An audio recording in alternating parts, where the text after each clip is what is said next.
Hi, welcome back.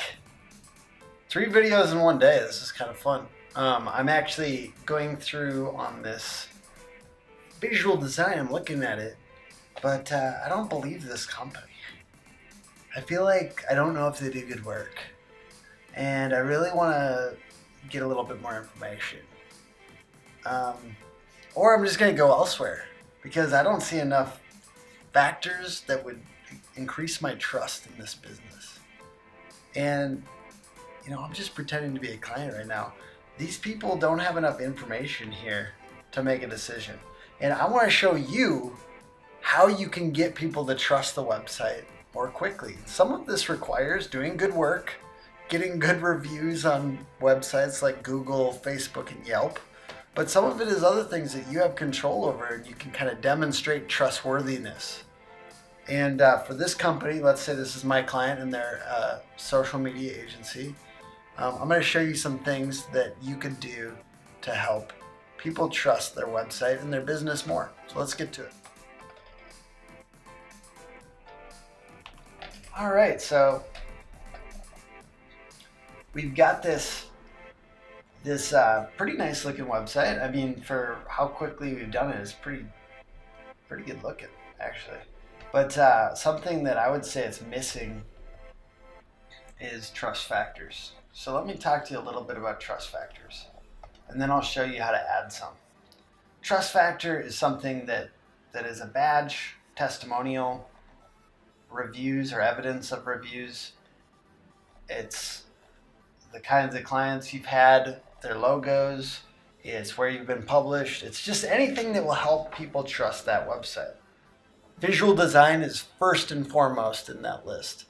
If the website that you're designing looks professional, that really helps the company that you're doing the design for look professional, and people are going to associate the work that you've done on the visual design with the quality of their service.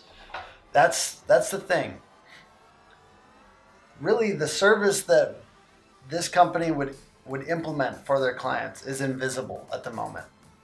But you help it be visual with this design. So let's get to it here with some different elements. I'm going to go ahead and add a testimonial right away. I'm going to say, this is an example of a testimonial, but I clearly want you to use real testimonials if this is a company, but I'm just visually showcasing what it would look like on here. What did we call it in the footer? Social Wonders. Social Wonders lives up to their name in every respect. They get results on social media. So I'm just giving an example of a possible quote from somebody, and please don't make up testimonials. And one reason that I would suggest, I'll show you exactly how I would make this so that it's a little bit more clear and trustworthy. I would actually suggest either using the logo for the company that gave you this, or I would suggest using a photo. So right now I'm gonna go to Google and I'm gonna look up headshot. And I'm gonna just grab a random headshot from somebody as an example. But you want to use like the real face of the person that said this. And if you do that, it's going to be great. So what I'm going to do is I'm going to make this thing a circle. I'm going to make a circle and I'm going to use it to kind of cut out this photo. So I'm going to take the ellipse. I'm going to press shift so that the width and height are the same on the circle. And I'm going to move it up so there's a little bit of headspace here. And I'm going to press shift. So I have both of these, and then I'm going to press command 7 so that it cuts out that photo in the shape of a circle.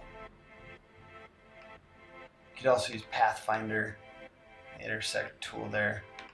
So we've got this headshot and a quote. You can design it even more if you want, but really I'm trying to give you the idea of what we want as far as trust factors. We'll say Alan Peters. I think that's actually the name of a designer in town that I respect.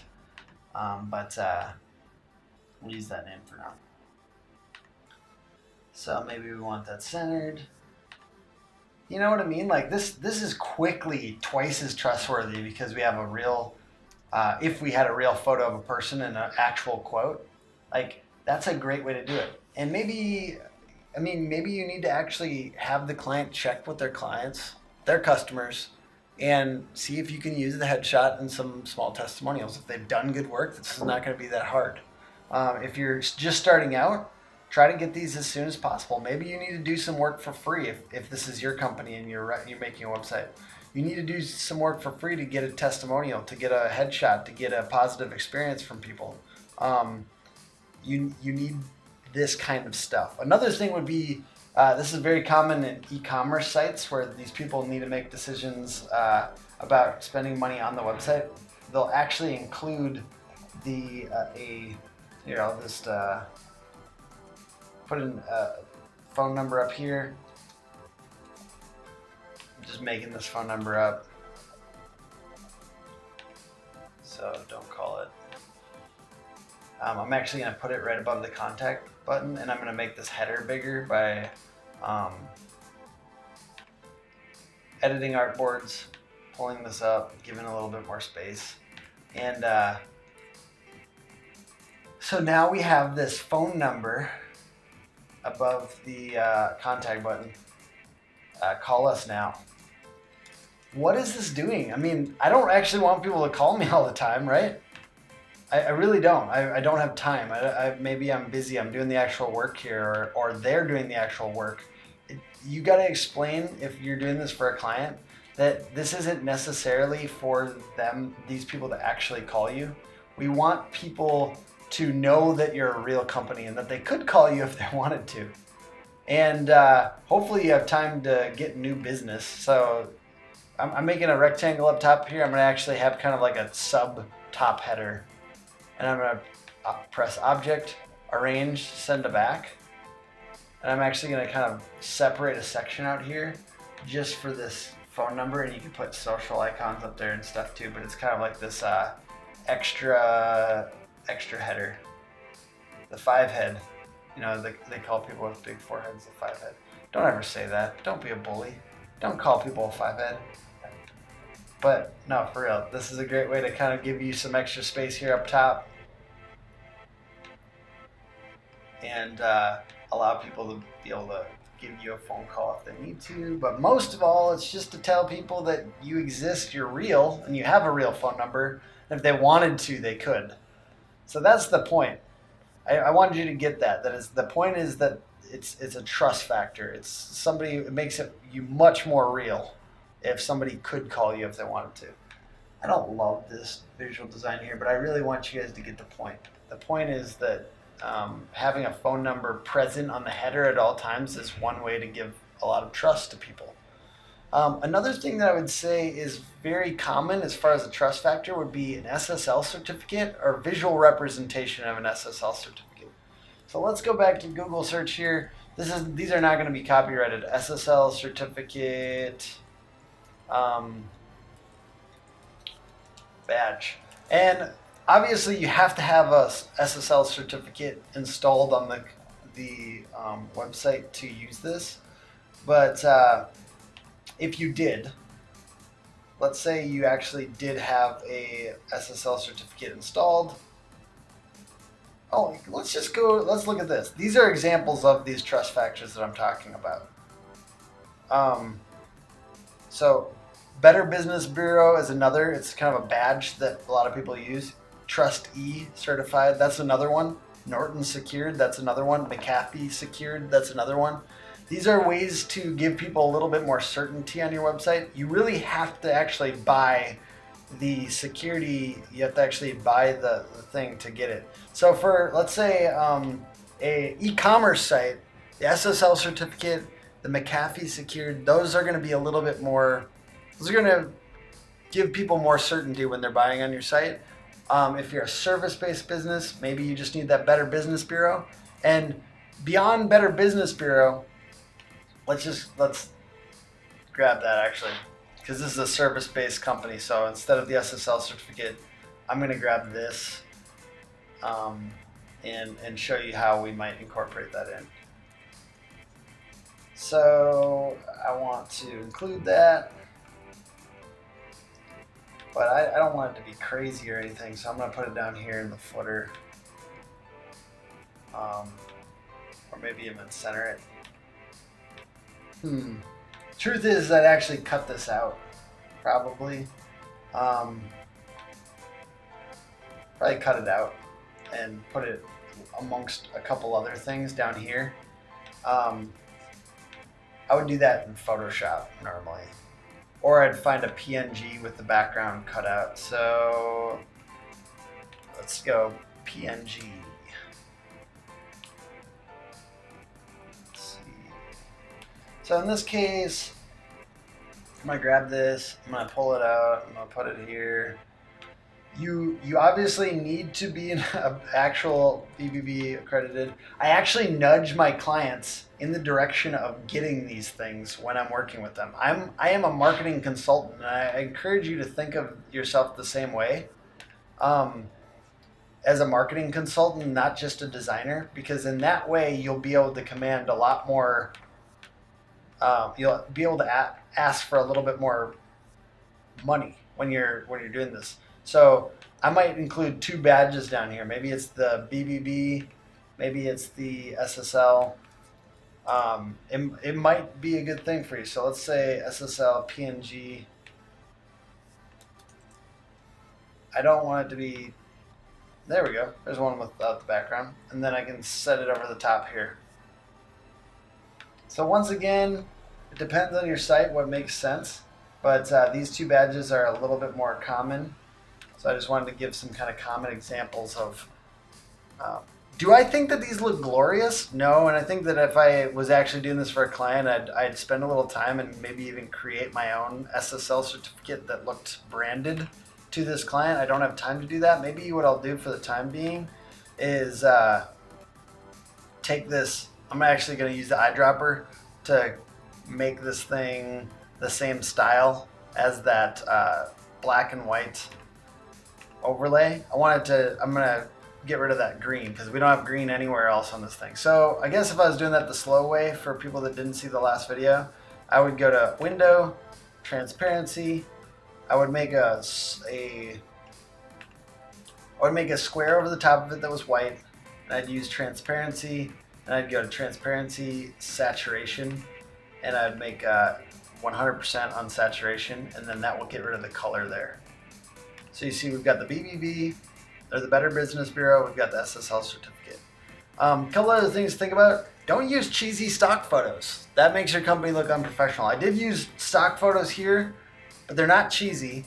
And honestly, if I was working with a real client, I would do everything in my power to get them to have actual photos of people doing work on their website. And I'd probably get them to do photos of people actually receiving the benefit of the product or the service, and what would that look like. And honestly, that's a big piece of my process, is helping people figure out what that looks like when people are receiving the benefit of their product or service, and how we might showcase that visually. So for the time being, we're using the stock photo, but it's not cheesy, and I encourage you to make sure that you don't use cheesy stock photos. It's untrustworthy and it makes it look cheap. You could also use clients that you've had. We're using that here, but let's say if you had worked with General Mills, I might include those. Let's say we worked with General Mills. I might look for their logo and grab it and include it here. So if my company had worked for General Mills, I'd definitely include that logo. If the companies that you've done work for, their logos look really cheap, this might not work as well. But I might include a section here where it's the clients I've worked for. So I'm actually gonna make this section and bring it down. Situation here. Let's say we had General Mills and some other clients here. I would include those here. I'm not gonna go in and grab a bunch of logos because obviously these aren't really the clients. But I'm just kind of showing you how you might do this. Yay, General Mills, General Mills, General Mills. I'm going to essentially distribute these here. horizontally distribute and set them here. I might even create a little bit of a background here, just a lighter section, so it kind of delineates this from the rest of the design. I'm making a rectangle, and I'm gonna grab this gray because we don't want to come up with a new color. We just want to grab something that already exists. Send it back. And then I'm going to make it the same size as these other things. Make sure it's all the way down here. Take this white one and maybe bring it up so it feels pleasant. And it feels appropriate. Let's pop this up here for now. So you see what I'm doing now. I'm essentially creating a new section for this clients we've worked for. And you can make this into a slider too. I'm going to use that overlay that's blocking out the color, and I'm actually going to include that here because I actually don't want General Mills to be the number one thing. I want my company to be the number one thing. So I'm actually going to take these. I'm going to make them 50% opacity and see if we can knock down the prominence of their logo a little bit. But essentially what I'm doing here is creating a little section that has clients we've worked for. And you could put a clients we work for title up there, but it's going to be the way it's placed might make that obvious. So we've got some trust factors now. We've got the phone number right up top. We've got a nice testimonial. We've got a couple badges. You could also include badges that are specific to their industry. I often, when I'm onboarding new clients, I often say, hey, what industry organizations are you a part of? And are there any that you could be a part of that would increase the trustworthiness of your business? You could also include logos and something like this of places that you've written for. If you've written on Forbes or Inc., or if you've just written on a couple other industry websites, which I encourage, by the way, that would be a great place to include their logos and links to those articles because it definitely helps people trust you. And case studies. So I would actually, if I was doing this, I'd probably link to the case study for General Mills here. And I think that's a lot to cover in one video, but you really see this coming together. It looks like a real company. It looks like if this was an actual photo of a client of this company, I think this would start to be a little bit compelling of a site. Obviously, I would spend a lot more time on it than this to tweak it and make it feel super high end, but to give you kind of an idea quickly, I think that we've covered a lot. These trust factors are really important for getting people to trust your business or your client's business, and you'll want to include as many of them as possible. From testimonials to badges to photos of real clients. You'll even want to consider including photos of your office space and of your staff in action, and just in general photos of your staff as well. It's just another way for people to get to know you. That wouldn't be on the home page. That would be in your interior page or your team page. You could probably include some photos on your home page, but you know what? Next video, we're going to go through one of those interior pages. We'll try maybe the team page or an about page, and we'll talk through the considerations there and how it changes from working with the home page. All right, see you next time. Bye.